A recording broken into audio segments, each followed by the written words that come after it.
Good morning students, welcome back to the channel, welcome back to Gayatri Vidya Mandir School. In the last lecture we have started the topic pronoun. In this lecture we are going to continue with the current topic. First lecture में हमने pronoun की definition को पढ़ा था. Pronoun का मतलब क्या था? एक ऐसा वर्ड जो नाउन की जगह पर यूज़ हो या फिर जो नाउन को रिप्लेस करे, वो क्या होगा? हमारा प्रोनाउन होगा. उसके बाद हमने एक टेबल पढ़ी थी जिसमें फर्स्ट पर्सन, सेकंड पर्सन और थर्ड पर्सन से रिलेटेड कुछ रूल्स थे regarding subjective case, objective case, possessive pronoun and possessive adjective. तो उस टेबल से हमें पता चल गया था कि फर्स्ट पर्सन सब्जेक्टिव केस में कैसा होता है, ऑब्जेक्टिव में कैसा होता है, पॉजेसिव प्रोनाउन में कैसा होगा और पॉजेसिव एडजेक्टिव में कैसा होगा. सिमिलरली हमने देखा सेकंड पर्सन के केस में भी ऐसे ही कि किस किस तरह से वो डिफरेंट केसेस में उनकी फॉर्म जो है वो चेंज हो रही है. सिमिलरली हमने थर्ड केस में भी देखा how the third person is converted into different forms in different cases. ठीक है, तो आज के लेक्चर में हम कुछ रूल्स को स्टडी करने जा रहे हैं जो कि प्रोनाउन के लिए इम्पोर्टेंट है. मतलब कुछ ऐसी बातें जब हम प्रोनाउन को यूज़ करते हैं तो कहाँ पर कौन सा प्रोनाउन यूज़ होगा, किस तरह से यूज़ होगा, वो डिफाइन करेगा. राइट. सो फर्स्ट हमारा जो रूल है सबसे इम्पोर्टेंट है. देखिए, हमें ये चीज़ पता है कि हमारे पास कितने पर्सन रहेंगे, 3 पर्सन रहेंगे. First person I and we होगा, सेकंड पर्सन होगा यू, थर्ड पर्सन होगा he, she, it, they. Right. तो इन तीनों पर्सन से रिलेटेड ये हमारा पहला रूल है. कहता है कि अगर तीनों पर्सन्स सेम जो फर्स्ट पर्सन है, सेकंड पर्सन है, थर्ड पर्सन सीक्वेंस में आते हैं किसी भी सेंटेंस में, अगर तीनों पर्सन आते हैं किसी भी सेंटेंस में, आई भी, यू भी and he, she, it, they, anything, वो भी, तो उनकी सीक्वेंस क्या रहती है? 2, 3, 1. तो रूल क्या है? If all 3 persons and all 3 persons are first person, second person, third person, अगर तीनों persons come in the sentence, अगर तीनों पर्सन ही सेंटेंस में यूज हो रहे हैं, देन सीक्वेंस क्या रहेगी? 2, 3, 1.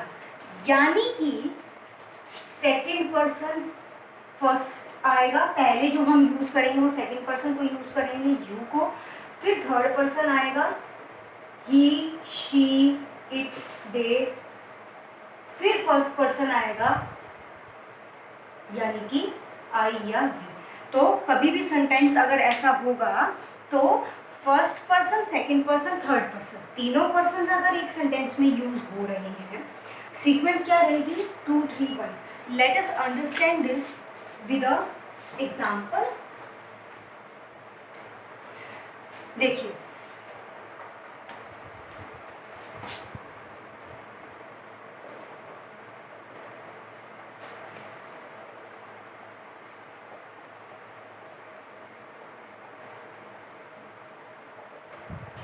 आई, you and he are going to the market. मतलब मैं, तुम और वो मार्केट जा रहे हैं. राइट. तो ये हमारा फर्स्ट पर्सन है, ये हमारा सेकंड पर्सन है, ये हमारा थर्ड पर्सन है. तो अगर तीनों, अब देखो रूल क्या कहता है कि तीनों यूज होंगे. हाँ जी, नहीं, तीनों यूज हो गए. तो सीक्वेंस क्या रहेगी? 2, 3, 1. तो ये सेंटेंस हमारा गलत है. सीक्वेंस हमारी ये नहीं बनेगी. सीक्वेंस क्या बनेगी? यू यानी कि सेकंड पर्सन, ही यानी कि third person, and I are going to the market. तो सीक्वेंस क्या रहेगी? Second person, third person and first person. Right.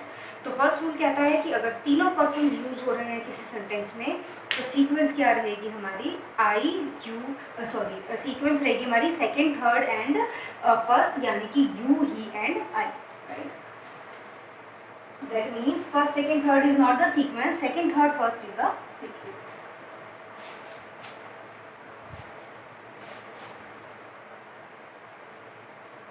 Okay. So moving on to the second rule. कहता है कि अगर कुछ सेंटेंस में नेगेटिव सेंस में बात कर रहे हैं, सेकेंड रूल क्या बोलता है? अगर कुछ नेगेटिव सेंस में बात कर रहे हैं हम किसी भी सेंटेंस में, तो वो सीक्वेंस क्या रहेगी? 1, 2, 3. अभी हमने बोला फर्स्ट, मैंने आपको सेंटेंस बोला था I, you and he are going to the market. नहीं, पॉजिटिव सेंटेंस था, जा रहे हैं, कुछ काम कर रहे हैं, पॉजिटिव है। अगर सेंटेंस में कुछ नेगेटिव होता है और तीनों पर्सन यूज हो रहे हैं तो सीक्वेंस क्या रहेगी, 1 2 3 रहेगी। If sentence is negative, negative feature का सेंटेंस है and all 3 person are use, तो सीक्वेंस क्या रहेगी हमारी, फर्स्ट सेकेंड। तब हमारी सीक्वेंस 1 2 3 रहेगी, 2 3 1 नहीं होगी। जैसे कि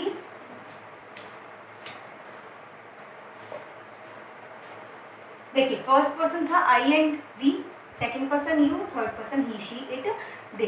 तो एग्जाम्पल देखिए,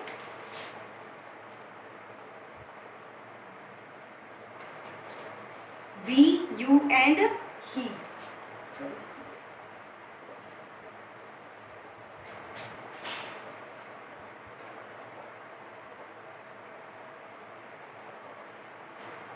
हमने, तुमने और उन्होंने क्राइम को कमिट किया, यानी कि कोई क्राइम किया। तो ये क्राइम करना कोई अच्छी बात है नहीं, पॉजिटिव नहीं है, ये नेगेटिव सेंस में बात कर रहा है। तो we you and they have committed a crime, ये नेगेटिव सेंटेंस है। तो नेगेटिव सेंटेंस में सीक्वेंस क्या रहेगा, 1 2 3, राइट। तो ये हमारा सेकंड रूल था रिलेटेड टू प्रोनाउन। अगर फर्स्ट रूल में बोला कि अगर तीनों पर्सन यूज हो रहे हैं और पॉजिटिव सेंटेंस है, सेकंड रूल बोला अगर तीनों पर्सन यूज हो रहे हैं और नेगेटिव सेंटेंस है, राइट। थर्ड रूल तीनों पर्सन से ही रिलेटेड है।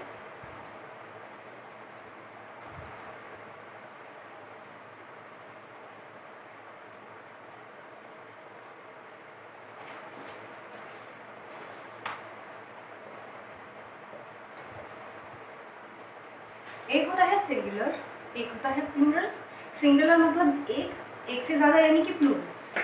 थर्ड रूल कहता है कि अगर तीनों पर्सन आ रहे हैं सेंटेंस में, यूज हो रहे हैं सेंटेंस में और वो प्लूरल हैं, अगर तीनों प्लूरल है तो हमें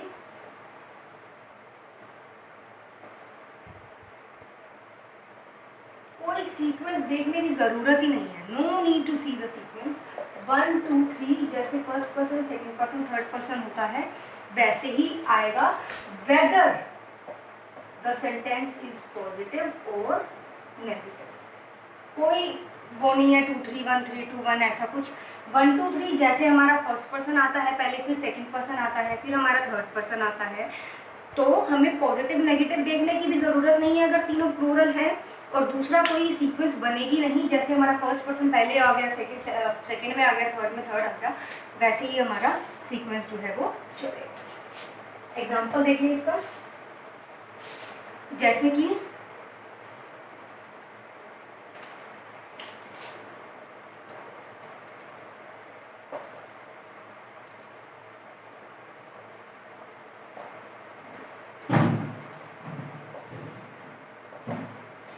we you and they are going to market. पहले हमने नेगेटिव सेंटेंस देखा था कि नेगेटिव होगा तो हम 1 2 3 बनाएंगे, लेकिन यहाँ पर नेगेटिव नहीं है, मार्केट जा रहे हैं, नॉर्मल सेंटेंस है, तो भी हमने फर्स्ट सेकेंड और थर्ड का सीक्वेंस रखा है। क्यों? क्योंकि ये क्या है, प्लूरल फॉर्म में है, और प्लूरल फॉर्म में होंगे तो we need not set any sequence. जो हमारा फर्स्ट सेकेंड थर्ड का रहता है वही सीक्वेंस इसके अंदर रहेगा, इसमें कोई प्रिस्क्राइब्ड सीक्वेंस नहीं बनाई जाएगी, राइट।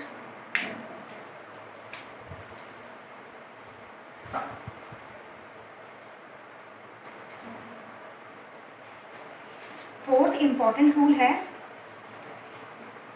कहता है if sentence starts with it, it कौन सा पर्सन है, third person, he she it दे। कहता है कि अगर आपका सेंटेंस इट से स्टार्ट हो रहा है and there is any helping verb, और सेंटेंस तो इट से स्टार्ट हो रहा है, साथ में उसकी कोई ना कोई हेल्पिंग वर्ब भी है। अब हेल्पिंग वर्ब कौन सी होगी, is and was were have. कहता है अगर आपका सेंटेंस इट से स्टार्ट हो रहा है प्लस उसके साथ कोई भी हेल्पिंग वर्ब है, हेल्पिंग वर्ब मतलब is, am, are, was, were, have, had, do, does, तो देन सब्जेक्टिव केस में, सब्जेक्टिव केस क्या था, फर्स्ट पर्सन का आई वी, सेकेंड पर्सन का था यू, थर्ड पर्सन क्या था ही, शी, इट, दे। कहता है कि अगर आपका इट से सेंटेंस स्टार्ट हो रहा है, हेल्पिंग वर्ब भी है साथ में, तो आपका सब्जेक्टिव केस आएगा और वर्ब जो है वो सब्जेक्ट के अकॉर्डिंग होगी, and verb will be according to the subject. जो आपका सब्जेक्ट है, आई है, वी है, या फिर आपका इट है, ही है, शी है, वो जैसा भी आपका सब्जेक्ट है उसके अकॉर्डिंग आपका वर्ब जो है वो हो जाएगा use, right. Let's see an example for this.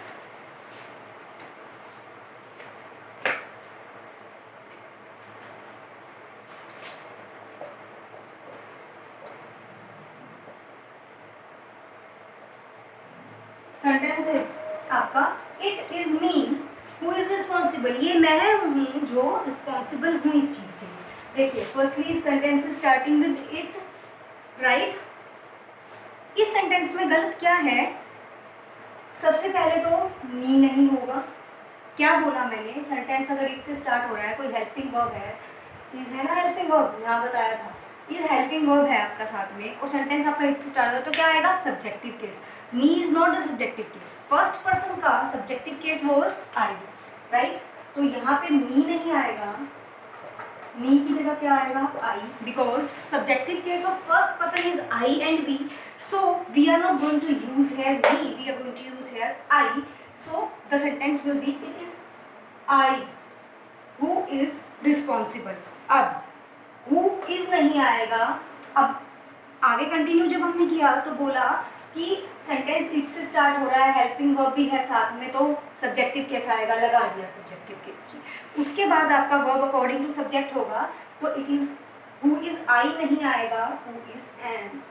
तो सेंटेंस क्या बनेगा, it is I who am responsible. देखने में थोड़ा अजीब है, but the correct sentence is it is I who am responsible, right.